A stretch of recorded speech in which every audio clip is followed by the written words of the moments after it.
Olá, sejam todos muito bem-vindos ao canal Academia de Fisiologia.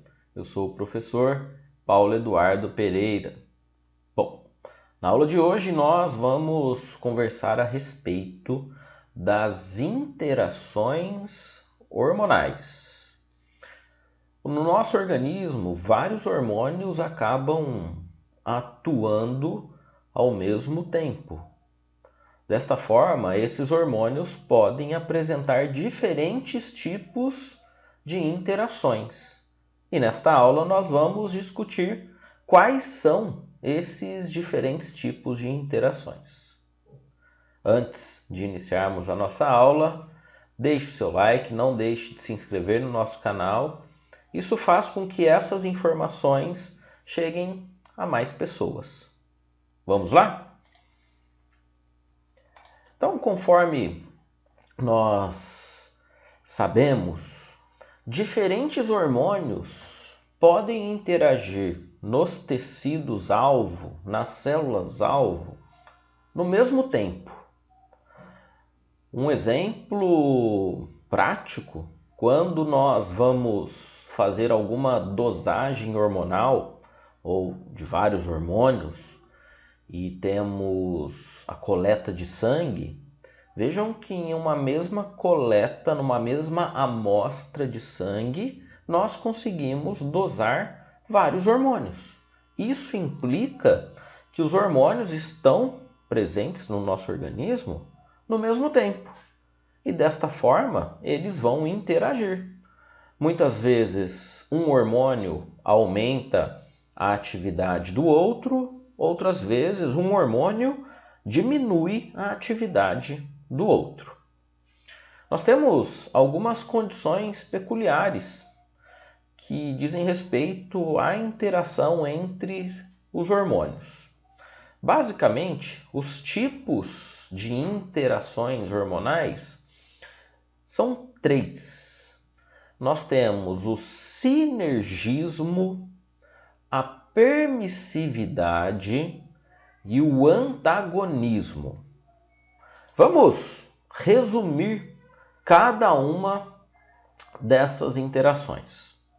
No sinergismo, nós teremos dois ou mais hormônios atuando em um mesmo sentido para ter uma mesma resposta fisiológica. Então, eles vão atuar juntos para ter um mesmo objetivo, uma mesma função. Na permissividade, que vem de permissão, um hormônio ele só consegue atuar de maneira adequada se um outro hormônio estiver presente. Permissividade. E no antagonismo, um hormônio diminui ou inibe a ação de outro hormônio. Então, essas são explicações resumidas a respeito dos tipos de interações hormonais. Vamos agora discutir de maneira mais aprofundada o primeiro tipo de interação, que é o sinergismo.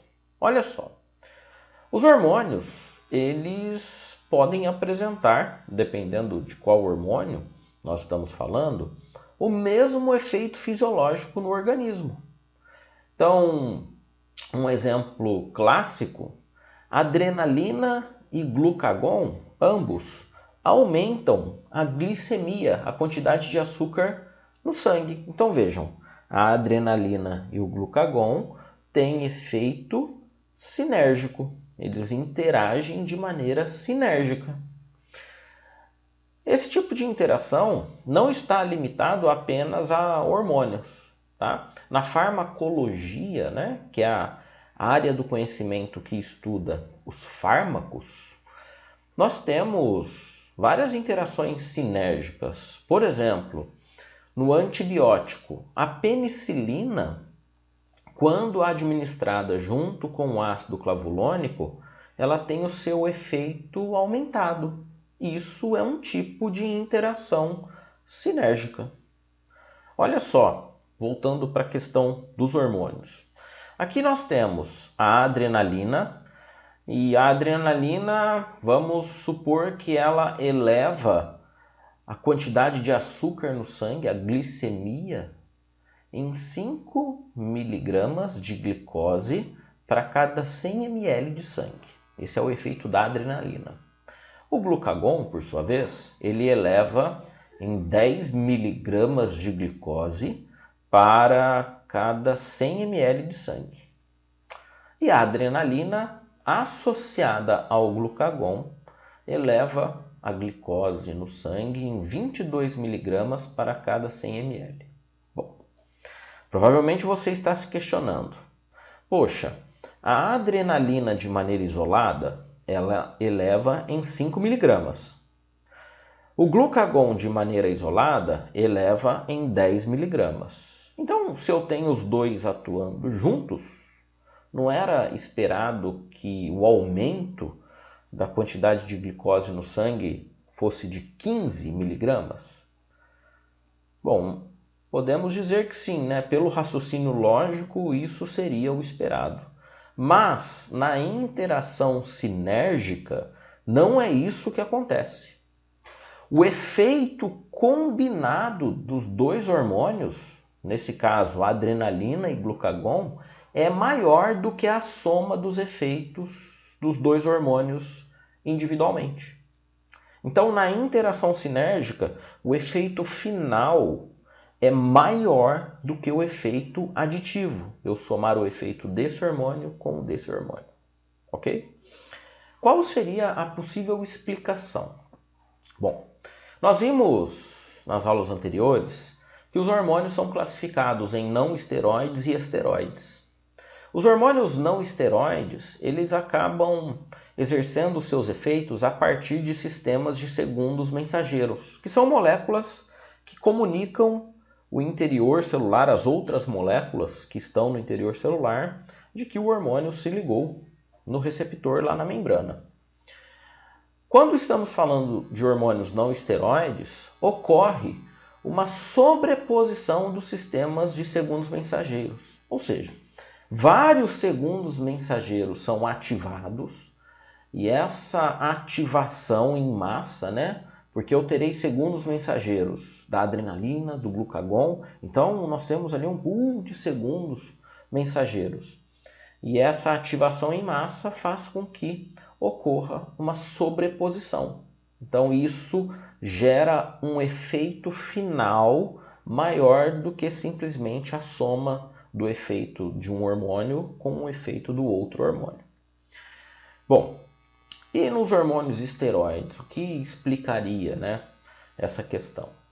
Os mecanismos celulares que determinam os efeitos sinérgicos, eles nem sempre são claros. Tá? Para os hormônios não esteroides, né, que são os hormônios que são formados a partir de aminoácidos, nós sabemos que tem uma sobreposição dos segundos mensageiros. Já para os hormônios esteroides, não temos ainda uma explicação dessa sobreposição, desse efeito final ser maior do que a adição do efeito de um hormônio com o do outro. Beleza? Vejam nesse gráfico, aqui nós temos a exemplificação, né, de que no sinergismo o efeito combinado dos hormônios é maior do que o aditivo. Nesse caso, nós temos 3 hormônios atuando em conjunto para elevar a glicose no sangue. Então nós temos o cortisol, o glucagon e a adrenalina. Olha só que interessante. Quando nós temos o glucagon e a adrenalina, nós temos esse aumento aqui na quantidade de glicose no sangue, né? Quando nós inserimos aqui o cortisol, nós temos esse grande aumento. Então, o efeito final acaba sendo maior do que a simples soma, né, do efeito individual de cada hormônio. Beleza? O próximo tipo de interação hormonal é a permissividade. Na permissividade, um hormônio ele não consegue exercer por completo seus efeitos a menos que um outro hormônio esteja presente.